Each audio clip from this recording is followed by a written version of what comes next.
دجال کون ہے، دکھتا کیسا ہے کہاں، اور وہ آ کر کیا کچھ کرے گا، بہت کچھ آج آپ کو بتانا ہے۔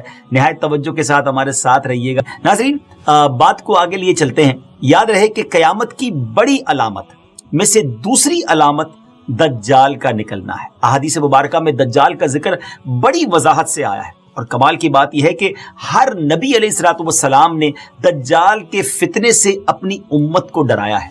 سرکار دو عالم صلی اللہ تعالی علیہ وسلم نے اس کی نشانیاں، اس کا حلیہ، اس کے آنے سے پہلے اور بعد کے جو حالات ہوں گے اس کو بھی بیان فرمایا ہے۔ انشاءاللہ بڑی دلچسپ آج کی ایپیسوڈ ہے، عبرت ناک بھی ہے اور اوتھنٹک معلومات بھی ہے۔ سب سے پہلے چلتے ہیں اللہ کے پیارے کلام قرآن مجید فرقان حمید میں۔ اللہ تبارک و تعالی ارشاد فرماتا ہے، بسم اللہ الرحمن الرحیم، وَمِنْهُمْ مَنْ يَلْمِزُكَ فِي الصَّدَقَاتِ فَإِنْ أُعْطُوا مِنْهَا رَضُوا وَإِنْ لَمْ يُعْطَوْا مِنْهَا إِذَا هُمْ يَسْخَطُونَ۔ ترجمہ یعنی اور ان میں سے کوئی وہ ہے جو صدقات تقسیم کرنے میں تم پر اعتراض کرتا ہے، تو اگر انہیں ان صدقات میں سے کچھ دے دیا جائے تو راضی ہو جاتے ہیں، اور اگر انہیں ان میں سے کچھ نہ دیا جائے تو اس وقت ناراض ہو جاتے ہیں۔ ناظرین، یہ کس واقعے کی بات ہو رہی ہے؟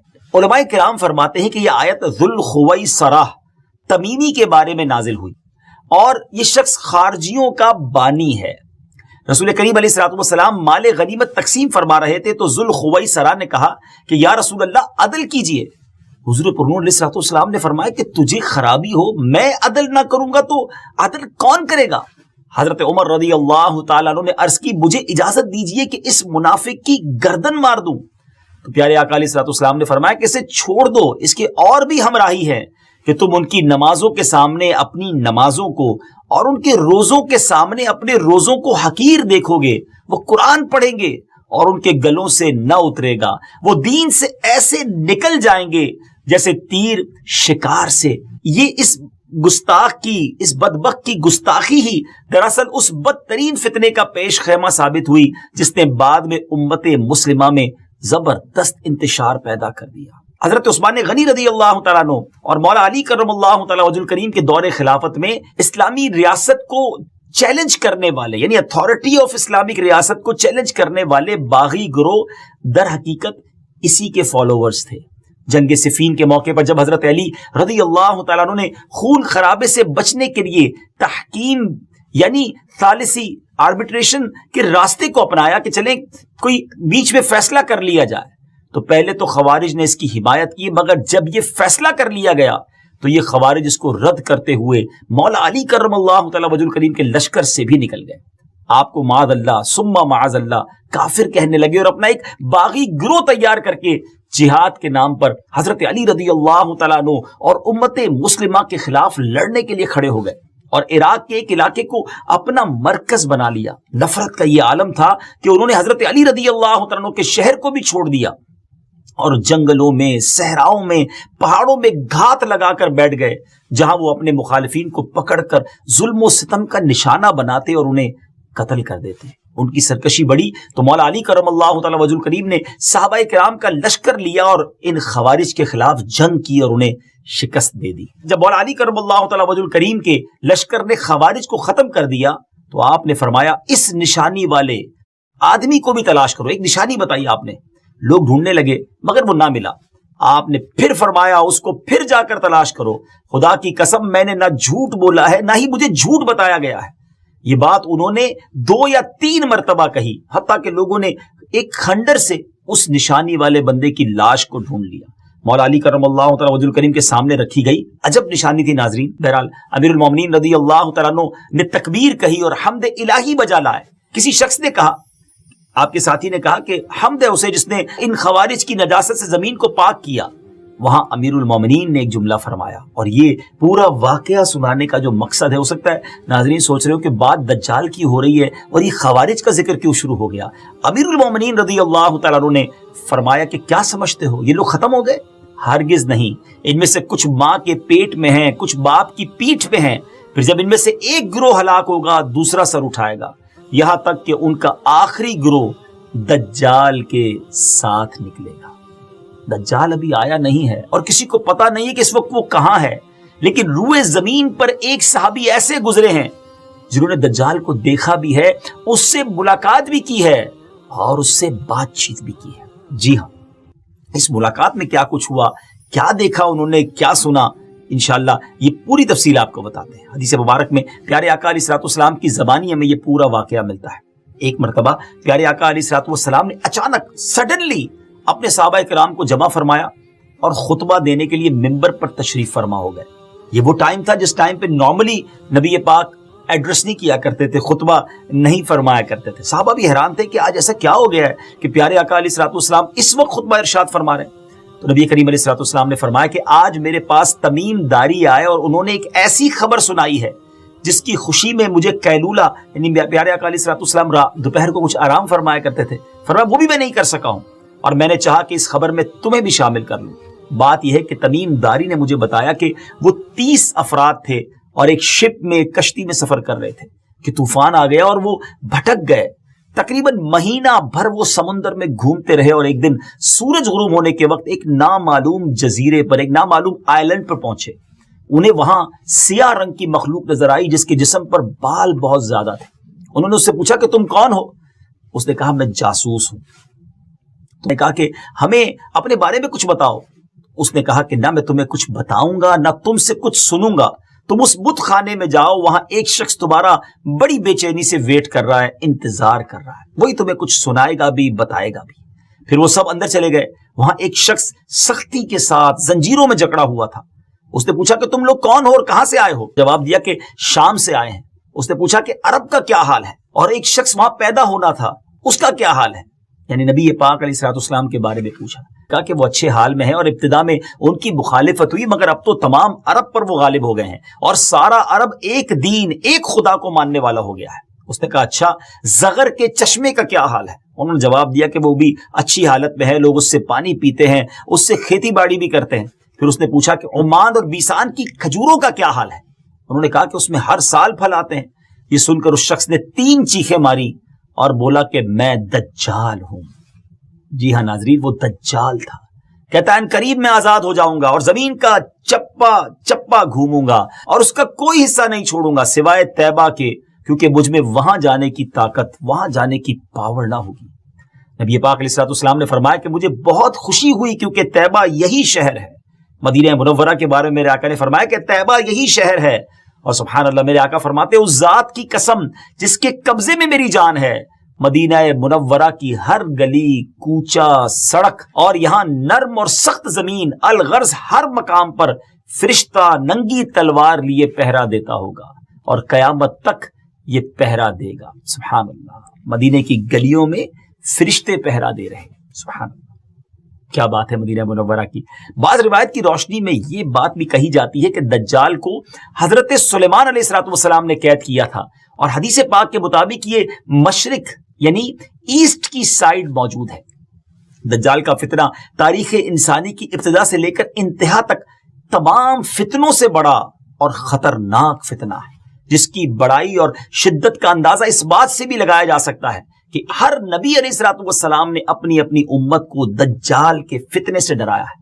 محبوب رب العزت محسن انسانیت صلی اللہ تعالی علیہ وسلم کا فرمان عالی شان ہے، مکہ مکرمہ اور مدینہ منورہ کے علاوہ کوئی شہر ایسا نہیں ہے جسے ان قریب دجال رونتا ہوا نہ گزرے، جبکہ ان دونوں شہروں کے ہر راستے پر ملائکہ صفے باندھے پہرا دے رہے ہوں گے۔ دجال مدینہ منورہ سے باہر ایک دلدلی زمین پر پڑاؤ ڈالے گا، پھر شہر مدینہ لرزے گا یعنی زلزلہ آئے گا، تو اس میں موجود ہر کافر اور منافق باہر نکل جائے گا۔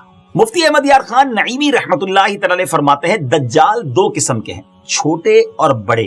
چھوٹے دجال بہت ہوئے اور ہوں گے، ہر جھوٹا نبی، جھوٹا صوفی جو لوگوں کو گمراہ کرے وہ دجال ہیں۔ بڑا دجال صرف ایک ہے جو دعوی خدائی کرے گا۔ جی ہاں، بڑا دجال جو قیامت کے قریب آئے گا وہ خدا ہونے کا دعویٰ کرے گا، لیکن وہ یہ کام بالکل سٹارٹ میں نہیں کرے گا، بلکہ شروع میں خود کو مومن ظاہر کرے گا، لوگوں کو بھلائی کی طرف بلائے گا، پھر نبوت کا اور آخرکار خدا ہونے کا دعویٰ کرے گا۔ اب تک کی گفتگو سے دجال کا آنا تو ثابت ہو گیا کہ دجال کا آنا سچ ہے اور یہ ہو کر رہے گا، لیکن یہ دکھے گا کیسا؟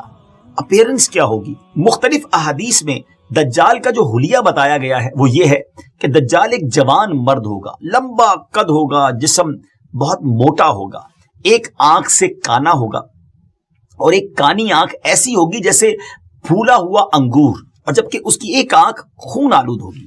اس کا سینہ چوڑا ہوگا اور ذرا سا اندر کی طرف دھسا ہوا ہوگا۔ دجال کی پیشانی چوڑی ہوگی اور دونوں آنکھوں کے درمیان کاف فا را یعنی کافر لکھا ہوگا، جسے ہر مسلمان پڑھ سکے گا، چاہے اسے پڑھنا آتا ہو یا نہ آتا ہو۔ اور اس کے جسم پر بہت زیادہ بال ہوں گے اور اس کے بال گھنگریالے ہوں گے۔ اس کے دونوں کانوں یعنی ایئرز کے درمیان 40 ہاتھ کا فاصلہ ہوگا۔ اس کی دونوں پنڈلیوں کے درمیان فاصلہ ہوگا اور اس کے دونوں پاؤں کا اگلا حصہ ایک دوسرے سے قریب اور ڈٹو یعنی ٹخنوں کی طرف سے فاصلہ ہوگا، جس کی وجہ سے یہ بہت عجیب و غریب دکھے گا۔ جہاں نظر پڑے گی وہاں اس کا قدم پہنچے گا۔ اس کی سواری بہت زیادہ بالوں والا گدھا ہوگا، ڈونکی ہوگا۔ یہ تو تھا دجال کا حلیہ۔ دجال کے آنے سے پہلے کیا حالات ہوں گے، لوگ کس حالت میں ہوں گے، ان کے بارے میں بات کرتے ہیں۔ دجال کے نکلنے سے پہلے دنیا بہت بری حالت میں ہوگی، جیسا کہ احادیث مبارکہ کے مضامین سے پتہ چلتا ہے کہ اس کے نکلنے سے 3 سال پہلے سے اس دنیا میں خشک سالی پھیل جائے گی، خشک سالی کا گویا سال پھیل جائے گا۔ فرسٹ ایئر کیا ہوگا؟ آسمان سے 1/3 بارش ہوگی اور زمین کی 1/3 پیداوار روک لی جائے گی، یعنی اب صرف 66% گروتھ ہو رہی ہوگی زمین کے اندر۔ دوسرے سال آسمان سے 2/3 بارش روک لی جائے گی، یعنی 66% اپروکسیمیٹلی 2/3 بارش نہیں ہوگی، اور پھر 2/3 زمین کی پیداوار بھی۔ اور جو 3rd ایئر ہوگا اس سال کوئی بارش نہیں ہوگی، زمین پر کوئی پیداوار نہیں ہوگی، حتیٰ کہ آسمان شیشے کی طرح ہو جائے گا اور زمین تانبے کی ہو جائے گی۔ اس خشک سالی کے سبب تمام چوپائے ہلاک ہو جائیں گے، فتنے اور قتل و غارت گری عام ہو جائے گی، آدمی ایک دوسرے کو قتل اور جلا وطن کر رہے ہوں گے، غذائی قحط یعنی ایک جس کو کہیں کہ فوڈ کا کرائسس پیدا ہو جائے گا، علمی اور روحانی قحط بھی ہوگا، یعنی فوڈ کرائسس کے ساتھ ساتھ غذائی قحط کے ساتھ ساتھ علمی اور روحانی قحط بھی برپا ہوگا۔ دین کے معاملے میں لوگوں میں کمزوری پیدا ہو چکی ہوگی، علماء اور دیندار لوگوں کی قلت ہوگی۔ تب دجال ایسٹ کی سائڈ سے، مشرق کی طرف سے ایک اصبہان یا خراسان نامی شہر سے نکلے گا اور زمین پر 40 دن رہے گا، جن میں سے ایک دن 1 سال کے برابر ہوگا، اور ایک دن 1 ماہ کے برابر، اور اگلا دن 1 ہفتے کے برابر، جبکہ باقی دن سال کے عام دنوں کی طرح ہوں گے۔ اس مدت میں دجال اپنے گدھے پر سوار ہو کر ساری دنیا کا چکر لگائے گا۔ گدھے کا جسم اتنا بڑا ہوگا کہ دونوں کانوں کے درمیان کا جو فاصلہ ہوگا وہ 40 ہاتھ کے برابر ہوگا، اور اس کے ڈونکی کی جو رفتار ہوگی وہ یہ عالم ہوگا کہ 1 قدم اٹھائے گا تو 1 مائل طے کر لے گا، اور روئے زمین کا کوئی میدان، صحرا اور پہاڑی علاقہ ایسا باقی نہیں بچے گا کہ جہاں وہ نہ جائے۔ البتہ مکہ مکرمہ اور مدینہ طیبہ پر فرشتوں کا پہرا ہونے کی وجہ سے ان میں داخل نہ ہو سکے گا، بلکہ مدینے کے باہر دلدلی زمین میں پڑاؤ کرے گا، اور مدینہ پاک میں زلزلے کے 3 جھٹکے آئیں گے، جس کی وجہ سے ہر کافر اور منافق وہاں سے بھاگ نکلے گا اور دجال سے جا ملے گا۔ اس روز مدینہ پاک ہر منافق، فاسق، مرد و عورت سے خالص و پاک ہو جائے گا۔ دجال طرح طرح کے شعبدوں یعنی ٹرکس کے ذریعے لوگوں کا ایمان برباد کرنے کی کوشش کرے گا۔ ناظرین ذرا سوچیں کتنا ڈیفیکلٹ ٹائم ہوگا۔ ایمان بچانا، اپنے آپ کی حفاظت کرنا، اپنے دین کی حفاظت کرنا، یہ کتنا مشکل ہوگا۔ حدیث پاک میں بہت باتیں ڈیٹیل سے بیان ہوئی ہے ناظرین۔ حدیث پاک میں ہے کہ دجال کے ساتھ روٹیوں کے پہاڑ ہوں گے۔ دجال کے فالوورز کے علاوہ باقی لوگ سخت تکلیف میں ہوں گے۔ جو اس کے خدا ہونے پر ایمان لائے گا اسے اپنی جنت میں ڈال دے گا، اور جو انکار کرے گا اسے جہنم میں داخل کرے گا۔ لیکن یاد رہے، جس کو وہ جنت کہتا ہوگا بیسیکلی وہی دوزخ ہے، اور جس کو وہ دوزخ کہتا ہوگا اور جو ایمان کی وجہ سے اس میں ڈالا جائے گا، اس کا انکار کی وجہ سے ڈالا جائے گا، تو وہ آگ میں نہیں بلکہ وہ واقعی جنت میں جا رہا ہوگا۔ اس کے لیے زمین کو لپیٹ دیا جائے گا، وہ 40 دن میں پوری دنیا کا چکر لگائے گا سوائے حرمین طیبین کے۔ زمین سے خزانے نکالے گا اور خزانے اس کے پیچھے چلیں گے۔ علم دین کی انتہائی کمی ہوگی، روئے زمین پر کوئی ایسا شخص باقی نہ ہوگا جو دجال سے ڈیبیٹ کر سکے، مناظرہ کر سکے۔ ایک ایسا نیک مومن ان کی طرف آئے گا جس سے دجال کے سپاہی کہیں گے کہ کیا تم ہمارے رب پر ایمان نہیں لاتے؟ وہ نیک مومن کہیں گے کہ میرے رب کی نشانیاں چھپی ہوئی نہیں ہیں۔ پھر وہ ان کو پکڑ کر دجال کے پاس لے جائیں گے۔ یہ دجال کو دیکھ کر فرمائیں گے اے لوگوں یہ وہی دجال ہے جس کا رسول کریم علیہ الصلوۃ والسلام نے ذکر فرمایا تھا. دجال کے حکم سے ان کو مارا جائے گا, زد و کوب کیا جائے گا. پھر دجال کہے گا کہ کیا تم میرے اوپر ایمان نہیں لاتے؟ وہ فرمائیں گے تو مسیح کذاب ہے. دجال کے حکم سے ان کے جسم مبارک سر سے پاؤں تک کاٹا جائے گا, 2 حصے کر دیا جائے گا. ان دونوں حصوں کے درمیان سے دجال گزرے گا. پھر دوبارہ اس کہے گا کہ اٹھو, تو وہ تندرست ہو کر اٹھ کھڑے ہوں گے. تب دجال ان سے کہے گا کہ اب تو مجھ پر ایمان لے آؤ. وہ فرمائیں گے میری بصیرت اور زیادہ ہو گئی ہے, اے لوگوں یہ دجال ہے, اب میرے بعد یہ کسی کے ساتھ پھر ایسا نہیں کر سکے گا. پھر دجال انہیں پکڑ کر ذبح کرنا چاہے گا اور اس پر قادر نہ ہو سکے گا. پھر ان کو پکڑ کر گویا اپنی جہنم میں ڈالے گا. لوگ گمان کریں گے کہ ان کو آگ میں ڈالا ہے, مگر در حقیقت وہ جنت ہوگی, اور جسے وہ اپنی جنت کا نام دے گا وہ در حقیقت وہ دوزخ ہوگی. دجال کے کہنے پر آسمان سے بارش برسے گی, زمین کو حکم دے گا وہ سبزے اگائے گی, آسمان اس کے کہنے پر گویا پانی برسائے گا. دجال کے ماننے والوں کے جانور لمبے چوڑے اور خوب تیار اور دودھ والے ہو جائیں گے, اور ویرانے میں جائے گا تو وہاں کے خزانے شہد کی مکھیوں کی طرح اس کے ساتھ ہو جائیں گے. اس قسم کے بہت سے شعبدے, بڑی ٹرکس دکھائے گا. در حقیقت میں سب جادو کے کرشمے اور شیاطین کے تماشے ہوں گے جن کا حقیقت سے کوئی تعلق نہیں ہوگا, اس لیے کہ اس کے وہاں سے جانے کے بعد لوگوں کے پاس کچھ بھی نہیں رہے گا. خزانے بھی دکھائے گا, بہت ساری چیزیں ہوں گی, لیکن جب دجال وہاں سے جائے گا تو پیچھے سب چیزیں دوبارہ ختم ہو جائیں گی. دجال کے لشکر میں 70,000 اصفہان کے یہودی ہوں گے, اور 13,000 ان کی عورتیں, اور ساتھ ساتھ وہ لوگ بھی ہوں گے جو یہودیوں کے تابع ہوں گے. اس کے ساتھ شیاطین ہوں گے, وہ اس سے کہیں گے اے دجال ہم سے جو چاہے کام کروا لے, ہم تیری مدد کریں گے. دجال کہے گا کہ لوگوں میں پھیل جاؤ, میرا خوب چرچا کرو کہ میں رب ہوں. شیاطین ایسا ہی کریں گے. دجال کے ان فتنوں کی وجہ سے اہل ایمان سخت پریشان اور تنگی کے عالم میں بھاگ کر دخان نامی ایک پہاڑ میں پناہ لیے ہوئے ہوں گے, لیکن دجال ان کا پیچھا کر کے پہاڑ کا گھیرا کرے گا. اہل ایمان سخت تکلیف میں, بھوک میں مبتلا ہوں گے. تب اللہ پاک حضرت سیدنا عیسیٰ علیہ نبینا علیہ الصلوۃ والسلام کو نازل فرمائے گا. ناظرین, یہ وہ ٹرننگ پوائنٹ ہوگا کہ تمام تکلیفوں کے بعد, تمام پرابلمز کے بعد اہل ایمان کی پھر مدد کیسے کی جائے گی. قرب قیامت ہوگی اور حضرت عیسیٰ علیہ الصلوۃ والسلام جامع مسجد دمشق میں شرقی مینارے پر نازل ہوں گے. اور اب جب حضرت عیسیٰ علیہ الصلوۃ والسلام اس دنیا میں آ جائیں گے تو ان کو دیکھتے ہی دجال ایسے گھلے گا, میلٹ ہوگا, جیسے پانی میں نمک گھلتا ہے, میلٹ ہوتا ہے. آپ علیہ الصلوۃ والسلام دجال کو مقام لد پر قتل کریں گے, اور اس کے فالوورز میں سے ایک بھی, کسی کو بھی زندہ نہیں چھوڑیں گے. یہ فتنہ بہت شدید ہوگا. ناظرین, نبی پاک علیہ الصلوۃ والسلام نے بھی اس سے پناہ مانگی اور اس کی ترغیب ارشاد فرمائی ہے, اور روایت کی روشنی میں علماء نے دجال سے بچنے کے کچھ طریقے بھی ارشاد فرمائے ہیں. آئیے اب وہ باتیں بھی سیکھ لیتے ہیں کہ ہم اس کے لیے کیا کر سکتے ہیں, ہم کیا دعا کریں. جو کوئی مسلمان مکہ یا مدینے میں ہوگا وہ دجال کے فتنے سے محفوظ رہے گا, کیونکہ دجال حرمین طیبین میں داخل نہیں ہو سکے. بعض روایت میں آئے کہ جو مسجد اقصی یا مسجد طور میں ہوگا وہ بھی فتنہ دجال سے بچا رہے گا. نبی پاک علیہ الصلوۃ والسلام نے فرمایا جو سورہ کہف کی پہلی 10 آیتیں یاد کرے گا دجال کے فتنے سے محفوظ رہے گا. میں بھی نیت کر لیتا ہوں, آپ بھی کر لیں کہ 10 آیتیں سورہ کہف کی, فرسٹ 10 آیات آف سورہ کہف, اس کو یاد کر لیں. علماء نے مختلف حدیثوں کی روشنی میں یہ بات بھی بیان کی اور فرمایا کہ پہاڑوں اور جنگلوں سے دور رہا جائے, کیونکہ دجال اکثر دیہاتوں یعنی ولیجز میں جائے گا.